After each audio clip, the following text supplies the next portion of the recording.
पहिल्या समन्स नंतर हजेरी न लावल्यानं कॉमेडियन कुणाल कामराला दुसरा समन्स. पोलिसांच्या दुसऱ्या नोटीस नंतरही कामराकडून नवीन व्हिडिओ ट्विट. कुणाल कामराच्या व्हिडिओला टी सिरीजची कॉपीराईट नोटीस. कुणाल कामरानं टी सिरीजच्या गाण्याची वाद्यगीत वापरल्यानं नोटीस. टी सिरीजच्या नोटीसला कुणालनं ट्विट करत उत्तर दिलेलं आहे.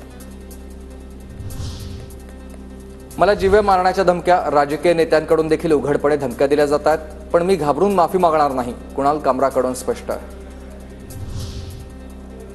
गद्दार उपाधी मिटवण्यासाठी धर्मवीरवर कोट्यावधी खर्च केले, मात्र कुणाल कामराच्या कवितेनं धर्मवीरच्या खर्चावर पाणी फिरलंय. सुषमा अंधारे यांची शिंदेच्या शिवसेनेवर टीका.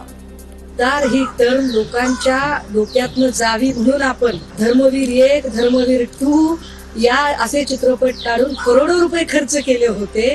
त्या सगळ्या खर्चावर कुणाल कामराच्या एका गाण्याने पाणी फिरलेलं आहे.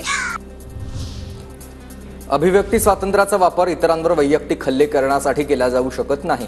कुणाल कामराच्या शिंदेवरील गाण्यानंतर योगी आदित्यनाथ यांची टीका.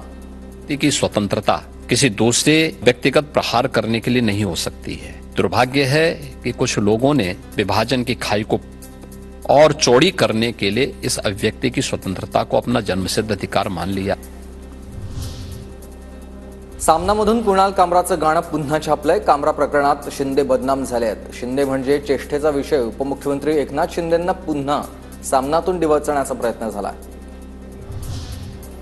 कुणाल कामराचा गुन्हा इतका मोठा नाही असं वाटतं. विडंबन केलं तर हा गुन्हा आहे का? प्रकाश आंबेडकरांचा सवाल. विडंबन हा क्रिमिनल ऑफेन्स आहे का, हाच पहिल्यांदा प्रश्न येतो. एकदा नोटीस बजावली असेल तर कामराने पोलीस स्टेशनमध्ये येऊन हजर राहिलं पाहिजे. कुणाल कामराची मानसिक स्थिती बिघडलेली असावी. कामराला घटनेचं गांभीर्य नसावं. योगेश कदमांची कुणाल कामरावर टीका. जी घटना घडलेली आहे त्याचं गांभीर्य कदाचित त्याला नसावं, आणि आता मला तर शंका आहे की त्याची मानसिक स्थिती पण कदाचित बिघडलेली असावी.